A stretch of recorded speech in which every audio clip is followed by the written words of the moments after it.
माननीय अंबेडकर जी के विरुद्ध उनके बयान में किसी भी प्रकार की कोई टिप्पणी नहीं है कि जिससे बाबा साहब का अपमान हुआ। और लोगों से क्या अपील करना चाहेंगे आप? लोगों से मेरी यही अपील है, इसलिए कि अंबेडकर जी ने लोकसभा राज्यसभा में बैठकर ये नहीं संविधान में लिखा है कि अंबेडकर जी का ही नाम लीजिए, अंबेडकर अंबेडकर ही वहाँ जपिए। अंबेडकर ने जो नियम, सिद्धांत, कानून, कायदे संविधान में निर्मित किए हैं उसके लिए लोकसभा या राज्यसभा में लोक कल्याणकारी बातें करें। विपक्ष का गुस्सा राजनीतिक प्रतिद्वंदिता का है। लोकतंत्र में कोई दल पराजित होता है, कोई जीतता है, और संविधान के अनुसार ही जय पराजय के बाद लोकसभा निर्मित होती है, राज्यसभा। ये हमारे साथ जो है वो अधिवक्ता हैं जो कि तेज तर्राक है, और बता दें कि हाई कोर्ट की जो है सबसे वरिष्ठ अधिवक्ता हैं। आज हम डिबेट करेंगे कि बार बार जो है अंबेडकर अंबेडकर 6 बार बोले, उसके बाद बोले कि अगर यही अंबेडकर को अगर छोड़ के भगवान को शायद पूछते तो शायद जो है मोक्ष प्राप्त हो जाता। क्या कहें? सबसे पहले क्या नाम है वकील साहब आपका? हमारा नाम है जितेंद्र शुक्ल, एडवोकेट। क्या कहेंगे आज देश भर में जो है जो आग लगी है, क्या कहेंगे आप? देखिए,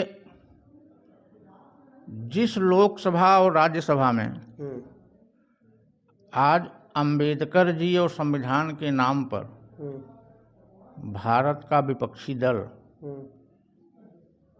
इतना वितंडावाद पैदा कर रहा है, और जिस लोकसभा और राज्यसभा में हमारे सम्माननीय सांसदगण बैठे हैं, उस संविधान के तहत ही चल रही लोकसभा और राज्यसभा के सम्मानित सदस्य हैं। संविधान की परिधि में ही उनको सदस्यता प्राप्त हुई है। अंबेडकर जी ने जो संविधान बनाया उसके निर्माता हैं। उन्होंने इन चीज़ों की व्यवस्था बनाई है संविधान में। सभी माननीय सदस्यों को उसी व्यवस्था के अनुसार चलना चाहिए। वहाँ बैठकर केवल अंबेडकर जी अंबेडकर जी अंबेडकर जी का बार बार जिक्र करना, यह एक तरह से हमारे विपक्षी दल के सम्मानित सदस्यों द्वारा अंबेडकर जी का ही अपमान करना है। हाँ, इसलिए कि अंबेडकर जी ने लोकसभा राज्यसभा में बैठकर ये नहीं संविधान में लिखा है कि अंबेडकर जी का ही नाम लीजिए, अंबेडकर अंबेडकर ही वहाँ जपिए। अंबेडकर ने जो नियम, सिद्धांत, कानून, कायदे संविधान में निर्मित किए हैं उसके लिए लोकसभा या राज्यसभा में लोक कल्याणकारी बातें करिए। हमारे सम्मानित विपक्षी सांसदों को लोक कल्याणकारी कार्यों से कोई वास्ता सरोकार नहीं है, न इस तरह के कोई ज्वलंत मुद्दे वो वहाँ उठा रहे हैं। अच्छा, विपक्ष के लोग इतना जो है गुस्से में, आक्रोश में क्यों हैं? यह राजनीतिक प्रतिद्वंदिता है। विपक्ष का गुस्सा राजनीतिक प्रतिद्वंदिता का है। लोकतंत्र में कोई दल पराजित होता है, कोई जीतता है, और संविधान के अनुसार ही जय पराजय के बाद लोकसभा निर्मित होती है, राज्यसभा। अब ये बोला जा रहा है कि अमित शाह जो है इस्तीफा दें, क्या कहेंगे आप उस मामले पर? आप अमित शाह को इस्तीफे की मांग जो सांसद लोग कर रहे हैं विपक्ष के, उन्हें यह भी जानकारी नहीं है कि गृह मंत्री या लोकसभा के सदस्य का इस्तीफा संविधान में निर्मित व्यवस्थाओं के अनुसार ही होगा। वह व्यवस्थाएं भी उनको नहीं मालूम है। रास्ते चलते, होटल पर, ढाबे पर, बैठकों में किसी का इस्तीफा मांग लेना, यह तो एक राजनीतिक विषय है, यह संविधान सम्मत विषय नहीं है। अच्छा, क्या अमित शाह के इस बयान से जो है प्रदेश भर में और देश भर में जो है जो हाहाकार मचा हुआ है, इससे आप क्या संतुष्ट हैं या नहीं हैं? हम इससे बिल्कुल संतुष्ट नहीं हैं। इसलिए कि संविधान के अनुसार ये सांसदगण लोक कल्याणकारी बातें संसद में न उठाकर राजनैतिक बातें उठा रहे हैं। राजनीति जनता के लिए होनी चाहिए। अपनी राजनीति आप करें, राजनीति से कोई नहीं रोक सकता, ना संविधान में मनाही है।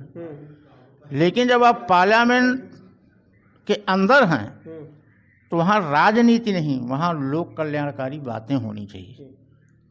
क्या अमित शाह ने जो बयान किया है वो सही किया है या गलत किया है? मेरे अनुसार से अमित शाह ने ऐसा कोई स्टेटमेंट नहीं किया है जैसे जिससे हमारे संविधान निर्माता और सम्माननीय अंबेडकर जी का कोई अपमान हुआ।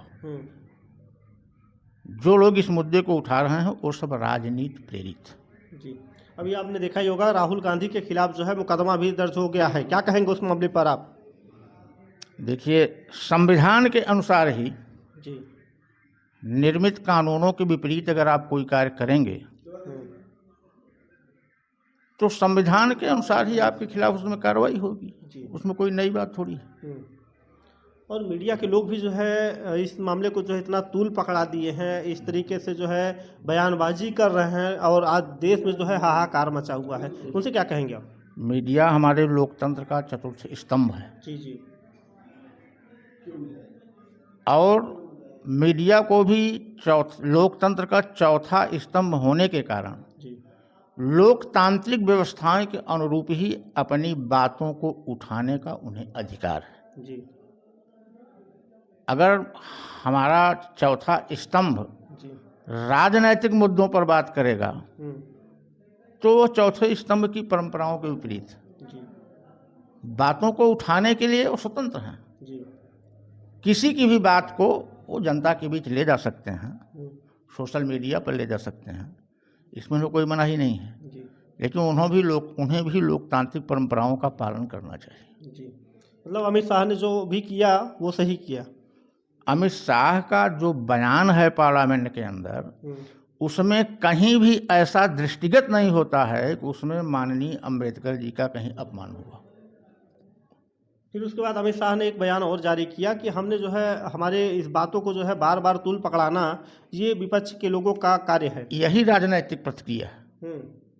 मैं वही कभी कह रहा था कि विपक्ष राजनैतिक कार्य कर रहा है, राजनीति अपनी कर रहे हैं, लोकतांत्रिक व्यवस्थाओं के अनुसार जन कल्याणकारी बातें नहीं कर रहे हैं। तो बाबा भीमराव अम्बेडकर को मतलब अम्बेडकर जी को जो है इसमें यहाँ पे कोई वो ऐसा बात नहीं बोले हैं। नहीं, माननीय अम्बेडकर जी के विरुद्ध उनके बयान में किसी भी प्रकार की कोई टिप्पणी नहीं है कि जिससे बाबा साहब का अपमान हो। और लोगों से क्या अपील करना चाहेंगे आप? लोगों से मेरी यही अपील है कि भारत का विपक्षी दल जिस तरह का वातावरण पार्लियामेंट और लोकसभा और राज्यसभा में उठा रहा है और जैसा माहौल उस कार्रवाई में पैदा कर रहा है, यह संविधान सम्मत नहीं है और एक तरह से यह राष्ट्र का अपमान है। तो ऐसा नहीं करना चाहिए लोगों को, ऐसा नहीं करना चाहिए। राजनीति लोकसभा और विधान और राज्यसभा की कार्रवाई के बाहर होनी चाहिए, उसके अंदर नहीं होनी चाहिए।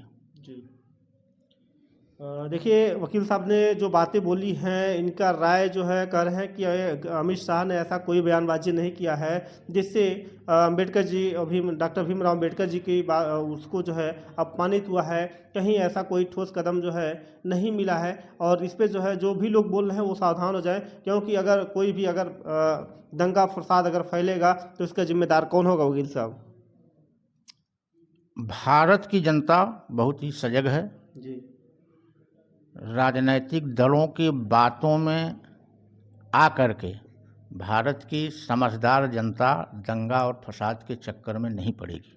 जी, राजनैतिक लोग इस तरह का वातावरण पैदा करते रहते हैं, लेकिन हमारे सम्माननीय भारत की जनता भी बहुत ही जागरूक है और ऐसे लोगों की एक एक बातों का गहन अध्ययन करती है और उनके विचारों पर एक तरह से रिसर्च करती है कि कितना सही बोल रहे हैं, कितना गलत बोल रहे हैं। भारत की सम्मानित जनता को इनके सही गलत की पूरी जानकारी है। देखिए आज आप लोग कमेंट के जरिए बताइएगा कि आज वक्ता ये भाई साहब जो है क्या सही बोले हैं या गलत बोले हैं। आप लोग कमेंट के जरिए अपनी राय जरूर दीजिएगा। बहुत बहुत धन्यवाद।